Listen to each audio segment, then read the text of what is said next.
दर्शकों, हिंदू धर्म में कई ऐसे मंदिर हैं जो चौंकाने वाले रहस्यों से भरपूर हैं। इन्हीं में से एक रहस्य है बिजली महादेव का।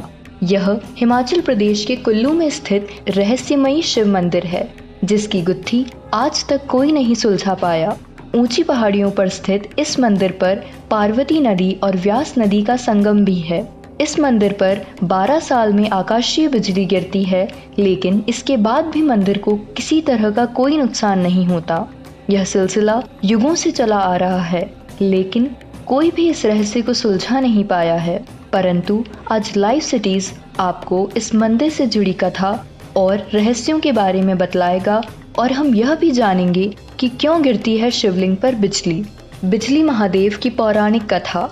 जब जब संसार पर संकट आया, भोलेनाथ ने वह अपने ऊपर ले लिया। पुराणों के अनुसार यहाँ की विशालकाय घाटी सांप के रूप में है, जिसका वध महादेव के द्वारा किया गया था। पौराणिक कथा में बताया गया है कि इस मंदिर में कुलांत नाम का एक दैत्य रहा करता था। एक बार उसने सारे जीवों को मारने के लिए व्यास नदी का पानी रोक दिया था। यह देख महादेव क्रोधित हो गए। इसके बाद महादेव ने एक माया रची। भगवान शिव दैत्य के पास गए और उसे कहा कि उसकी पूंछ में आग लगी है। महादेव की बात को सुनकर दैत्य ने जैसे ही पीछे मुड़कर देखा तो शिवजी ने त्रिशूल से कुलांत के सिर पर वार किया और वह वहीं मर गया। कहा जाता है दैत्य का विशालकाय शरीर पहाड़ में तब्दील हो गया, जिसे आज हम कुल्लू के पहाड़ कहते हैं। बिजली गिरने का रहस्य। एक अन्य कथा के अनुसार भगवान शिव ने कुलांत का वध करने के बाद इंद्र से कहा कि वह हर 12 साल में वहां बिजली गिराए। ऐसा करने के लिए भगवान शिव ने इसलिए कहा क्योंकि बिजली गिरने से उस वक्त जन धन की हानि होती थी और मेघों के बीच उत्पन्न होने वाली शक्ति का निकास भी आवश्यक था, जिसे रोका नहीं जा सकता।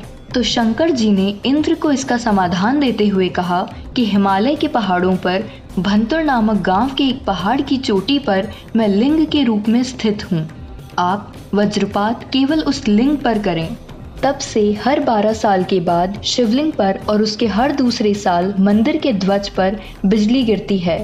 अचरज की बात तो यह है कि वह लिंग टूटकर चूर चूर हो जाता है और फिर जुड़ जाता है। गिरने वाली बिजली सिर्फ शिवलिंग या ध्वज को ही क्षति पहुंचाती है। मंदिर के अन्य किसी भी भाग या पूरे पर्वत पर कहीं भी कोई भी हानि नहीं होती।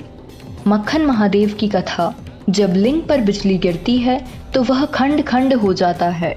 मंदिर के पुजारी लिंग के टुकड़े ढूंढ कर लाते हैं और मक्खन से उसे जोड़ते हैं। मक्खन मरहम के लिए लगाया जाता है, जो कि सिर्फ गायों के पहले दूध से बनाया जाता है। कुछ समय बाद शिवलिंग ठीक पहले जैसा हो जाता है। इस वजह से शिवलिंग को स्थानीय लोग मक्खन महादेव कहते हैं, तो कुछ लोग इसे बिजली महादेव का शिवालय भी कहते हैं। भोलेनाथ का यह शिवलिंग कुल्लू से 18 किलोमीटर की दूरी पर मथान नामक स्थान पर स्थित है। धर्मशास्त्र से जुड़ी रोचक जानकारी के लिए लाइव सिटीज़ के YouTube चैनल को सब्सक्राइब करें और वीडियो की सबसे पहली नोटिफिकेशन पाने के लिए बेल आइकन को प्रेस करें।